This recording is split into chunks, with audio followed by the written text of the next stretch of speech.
Perpisahan seringkali diidentikan dengan sesuatu yang memunculkan kesedihan. Berpisah bisa juga menandakan sebuah permusuhan.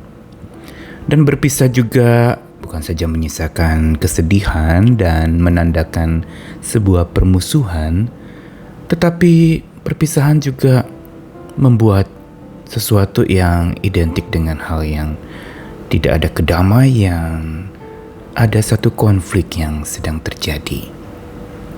Namun sesungguhnya tidak semua perpisahan yang berdampak negatif atau berkonotasi negatif. Ada perpisahan-perpisahan yang sesungguhnya diperlukan untuk terjadinya sebuah kedewasaan. Misalnya ketika seorang anak yang sudah bertumbuh makin dewasa, ketika dia remaja, pemuda, dan ada masanya dia belajar mandiri untuk tidak bergantung penuh kepada orang tuanya.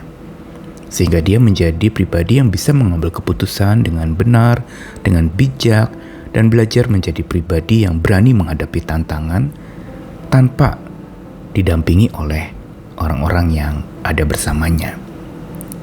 Perpisahan bisa memunculkan sebuah kedewasaan. Begitu pula di dalam perpisahan pada hari kenaikan Tuhan Yesus ke surga, ada sebuah perpisahan yang tentu saja menyisakan sebuah pertanyaan, menyisakan sebuah kegalauan atau kegelisahan, tetapi sesungguhnya perpisahan dengan Tuhan adalah perpisahan yang mendewasakan. Namun perpisahan dengan Tuhan macam apa? Apakah kita bermusuhan dengannya? Saya Nikolas Kurniawan menemani di dalam Sabda Tuhan hari ini dalam edisi khusus topik tentang kenaikan Kristus ke surga. Saya bacakan dari Efesus pasal yang keempat, ayat yang ke-10 sampai 14. Ia yang telah turun, ia juga yang telah naik jauh lebih tinggi daripada semua langit untuk memenuhkan segala sesuatu.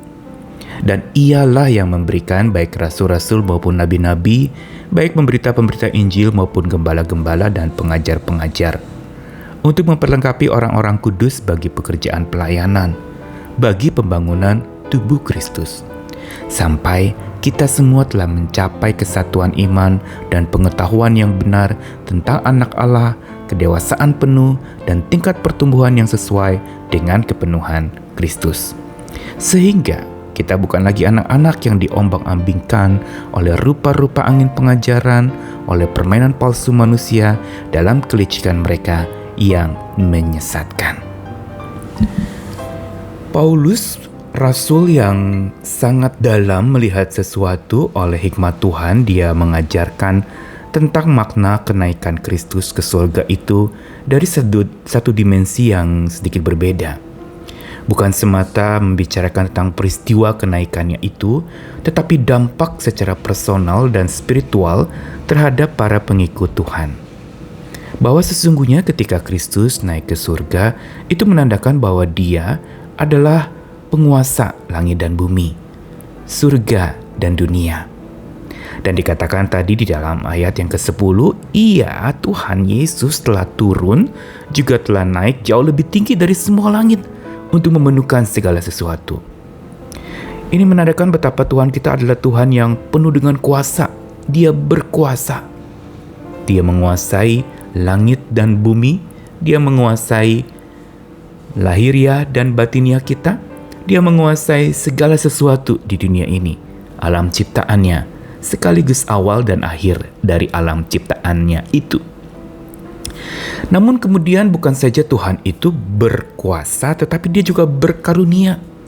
Dikatakan bahwa Tuhanlah juga yang memberikan baik rasul-rasul, nabi-nabi, pemberita Injil maupun gembala dan pengajar, untuk supaya orang-orang para pengikut Kristus itu bisa bertumbuh dalam pembangunan tubuh Kristus.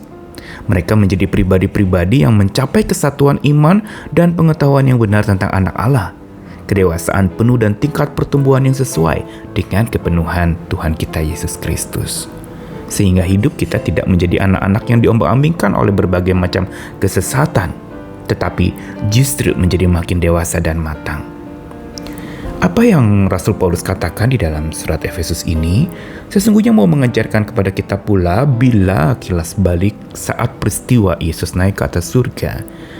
para muridnya justru tidak merasa kehilangan yang begitu dalam, tapi justru dikatakan di dalam kitab suci bagaimana peristiwa itu justru menyemangati mereka untuk senantiasa bersekutu, membuat mereka memiliki sebuah komunitas perjumpaan spiritual yang imani dan abadi dengan Tuhan yang sudah naik ke atas surga pada waktu itu. Ini mau mengajarkan kepada kita satu dimensi lain dari sebuah perpisahan. Perpisahan ragawi sementara dengan Tuhan adalah pintu terjadinya perjumpaan rohani imani yang abadi dengan Tuhan itu. Sehingga perpisahan ragawi yang sementara adalah sesuatu yang harusnya tidak perlu kita tangisi, tidak perlu kita sesali, tetapi itu merupakan satu cara Tuhan untuk justru terjadinya sebuah persekutuan rohani. Perjumpaan rohani yang memang dia adalah roh, perjumpaan imani yang memang dia adalah dasar iman kita, dan perjumpaan yang abadi karena dia memang tidak dapat binasa, kekal, dan abadi adanya. Sehingga dengan dia, di dalam hati kita, hidup ini makin didewasakan. Karenanya perpisahan yang mendewasakan itu hanya terjadi pada saat di mana Kristus naik ke atas surga.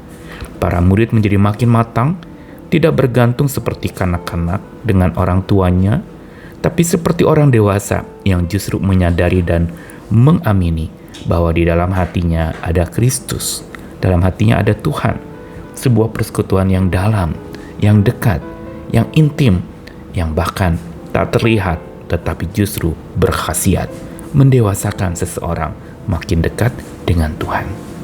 Mari kita syukuri hari kenaikan Kristus itu sambil mengingat bahwa perpisahan ragawi dengannya bukan apa-apa, tapi justru itu adalah langkah dan pintu untuk terjadinya perjumpaan rohani dengan Tuhan yang makin dalam dan hidup kita makin didewasakan.